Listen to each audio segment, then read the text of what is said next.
got solutions for days.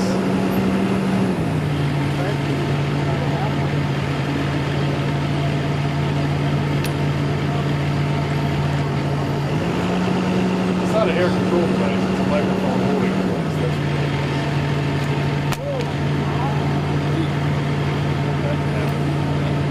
Kind of flop down. Oh, that's fun.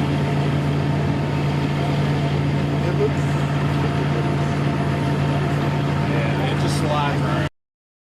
Yeah, well, it's Still not, picking it's not it all up? the way in yet.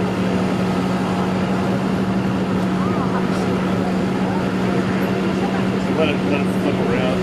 That's how. Well, Yeah, there, I don't want it to fall off. It all went one way or another. Y'all are going to get me from here up.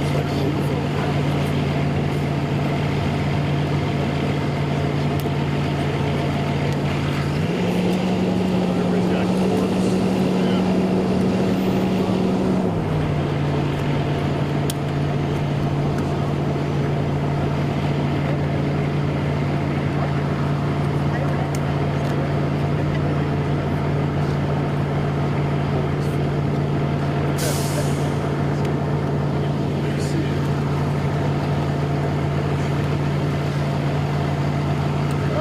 You can see if this holds. I'm trying to clip this right here.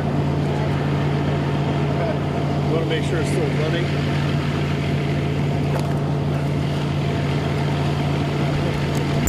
Got it dang.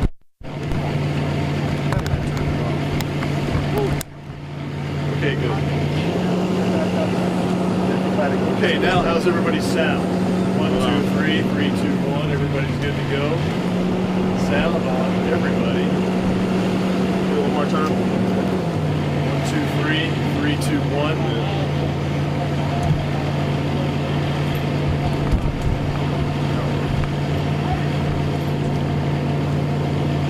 Okay, was that good for your sound there?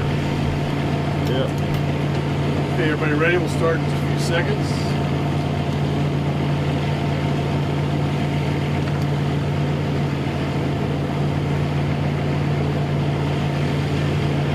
Okay, 3, 2, 1. Good afternoon, everybody. Doug McGowan, President of Memphis Light Gas and Water.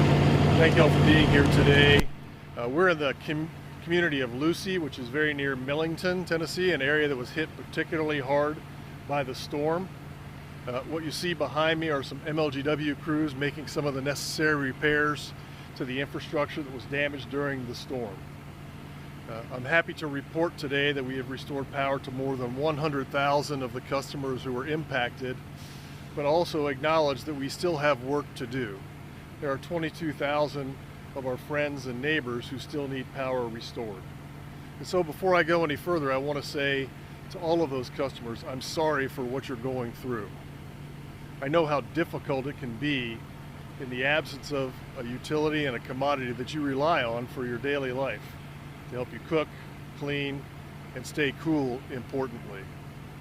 I also know how challenging it can be for some of our friends and neighbors who haven't been able to leave their neighborhood or even their driveway because of the size of trees that have come down blocking them in.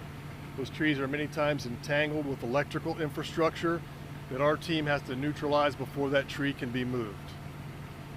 So again, we understand how challenging it is. I want to thank all of the municipal partners, our county partners, and all of the nonprofit agencies who have stepped up, as they have always done time and again, to help our neighbors in need with cooling centers, with replacement food, with transportation to help them get to critical appointments. Thank you, that will continue. And we also know that one of the important functions will be cooling centers in the coming days, several of which have been already established, and I know that you guys have already pushed those out via your various media outlets. This has been a large effort for MLGW and our partners, just to give you a sense of scale of the kind of damage that has been done to our community. In the last 3 days, our teams have replaced 350 wooden poles, miles and miles and miles of overhead distribution lines. To give you some sense of how big that is, on an average year, MLGW replaces 600 wooden poles through routine replacements, storm outages, so 350 in the last 3 days. On the way here, I learned that we've discovered another 50 that need to be replaced in order to get power back on. And I don't even have yet the number of transformers, switches, and fuses, which will number in the hundreds. For folks who remain off, I want to let you know that we haven't forgotten about you. Help is on the way. Last night, we were able to secure another 15 electrical overhead crews from outside the area. That brings the total number of crews to 117 that are doing work exactly like this all over the community. I know that you may not see them on your street, but just like the neighbors down the street here in Lucy who can't see them from their home, they are restoring infrastructure that brings power to their neighborhood. And so we are aware of how urgent it is to get the power back on in your particular area. Again, I want to thank all of the partners who are helping members of our community. There's lots of information. You can see it on the MLGW website. But if you just don't know where else to turn, our partners at the Memphis Public Libraries and the 211 Information Center, you can dial 211 and they have access to hundreds of nonprofit partners and service providers who can help you navigate. We know it's not just power. Sometimes you have other needs that come up during this period of time, so they are on staff, ready and willing to help you. I know I'll be asked about timing. It will be several days more for us to get the bulk of everybody back on of these 22,000. It's unfortunate, but I would be lying if I didn't say there will be some people that linger into the weekend.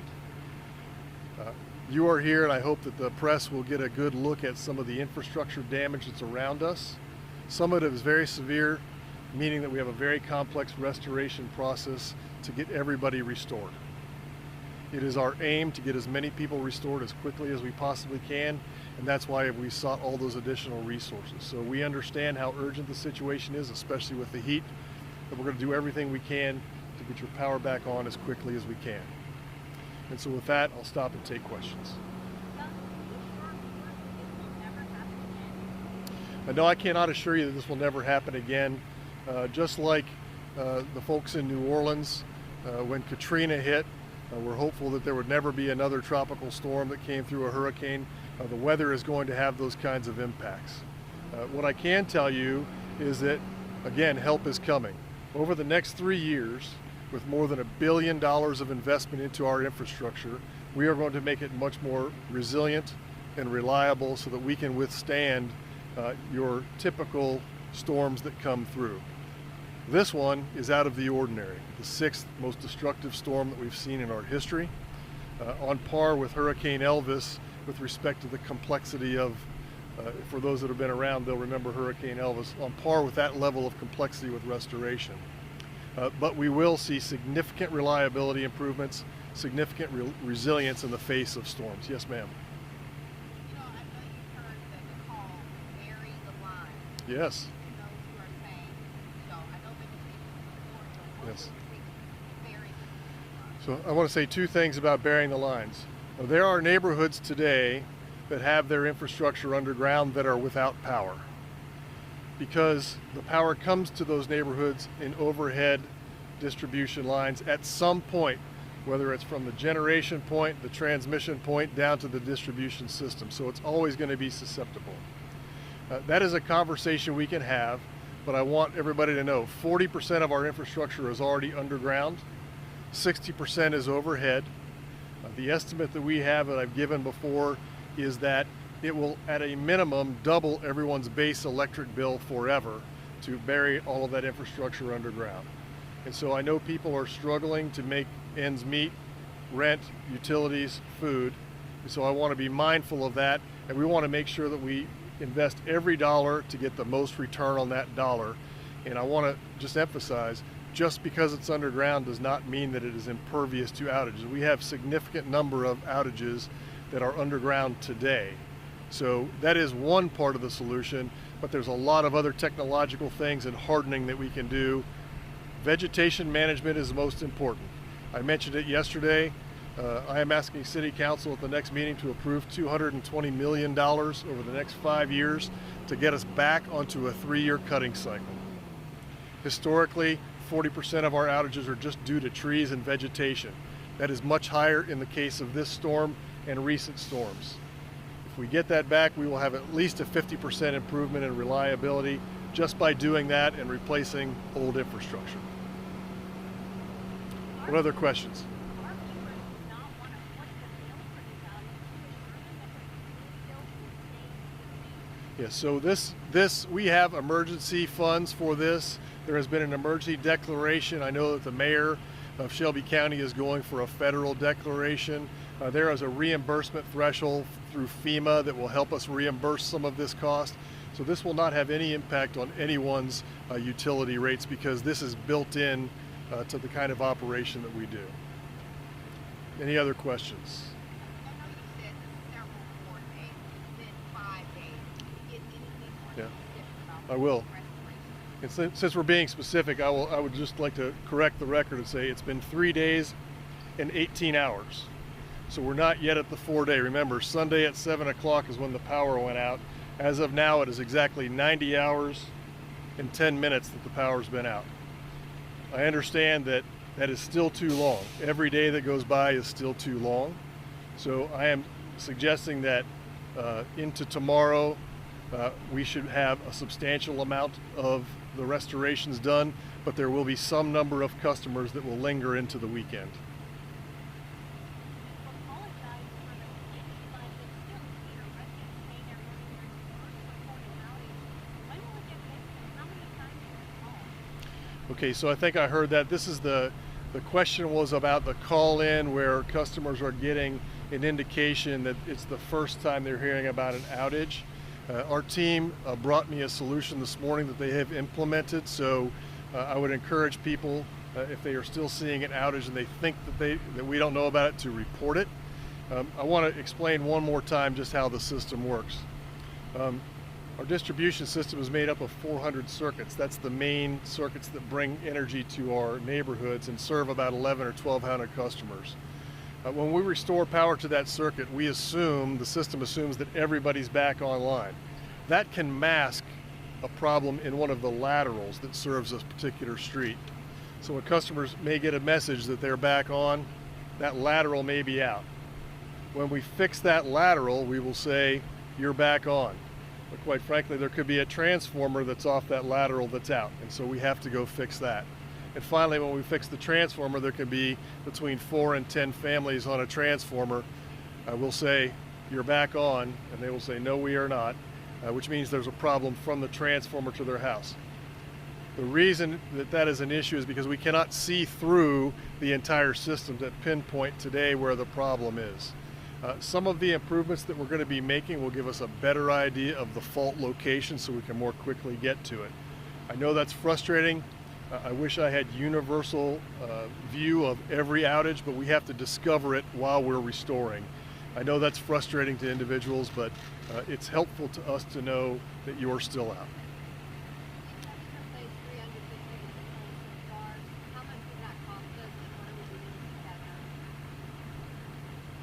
Keep the price of the poles down, or the number? Oh, well, like I say, we plan for 600 a year as part of our infrastructure improvement. The good news is that we had more money in there to replace more poles for the long term to improve that reliability. So I'm not concerned. The wooden poles are really not the most expensive part of anything that we do. I appreciate the question, but that's not going to be a material impact. It's just a lot of labor and a lot of work to install those poles. But I want to mention, it's not just the poles. The crew behind me can set that pole very quickly. The work comes in taking that distribution line and setting it back on the poles, putting the cross arms, reattaching the transformers, and making sure that everything functions again before they move to the next pole. So a pole out is not in and of itself a giant undertaking. It's putting all of the infrastructure back on it and then connecting it to the next pole and the next pole and the next pole.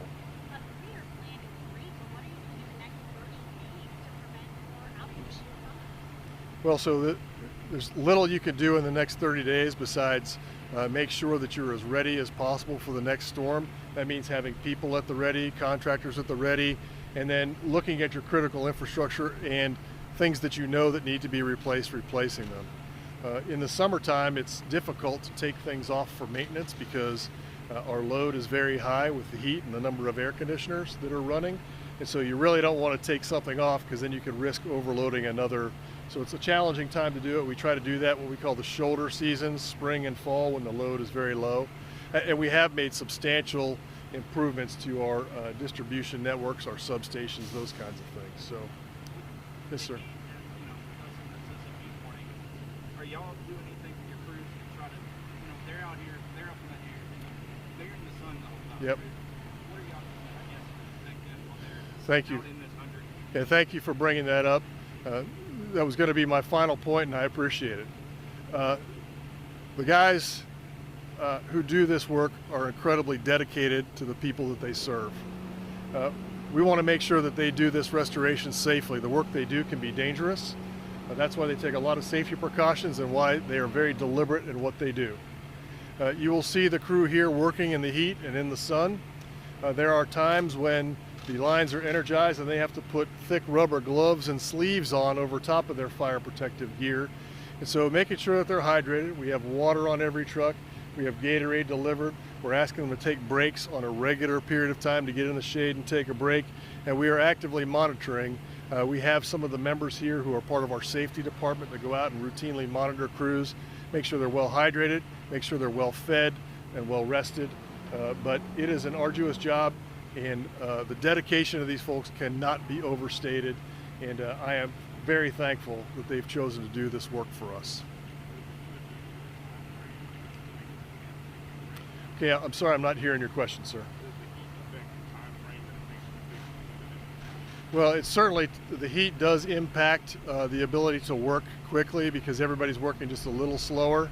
But that's why we asked for some additional resources, and we're thankful we were able to get them so that we have more hands on the laboring oar, as they say, to get this work done. Are y'all worried that with it being as hot as it is, you get power back on, everybody's going to start flipping the AC, that they're going to start flipping these lines and breakers? Sure.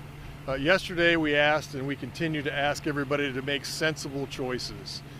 We always recommend in the summertime that your thermostat is set to 78. We know that the demand is highest for electrical power when you first wake up in the morning and when you come home to your house in the evening, especially the evening when the temperatures are high. So we're asking during that period of time particularly that you avoid adding extra electrical load. If you have an electric dryer, maybe dry your clothes later in the evening when the sun has come down and the temperature is lower. Avoid running your dishwasher until it's overnight.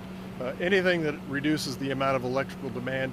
And I understand that 78 to some folks sounds like, gee, that's really warm. Step outside, step back in, and I guarantee 78 degrees is going to feel really cool when you step back inside. Any other questions? Yes. Customers don't get a break in their bill if they went 5, 6, 7 days without power? Well, I can't guarantee a break on their electric bill except that they will not be charged for electricity during those days because they're not consuming any electricity. So you should expect that your bill will be slightly lower by the number of days that you're off. Any other questions? Thank y'all for making the trek out. I do sincerely appreciate it. I'm hoping you'll be able to capture some of the physical damage in an area. This is a small snapshot of what's happening all over the county. So thank y'all for being here.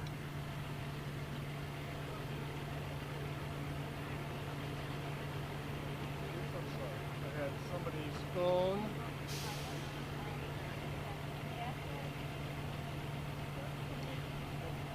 I think I had, it's your phone with a Yes, thing. excellent work. Thank you. Like where?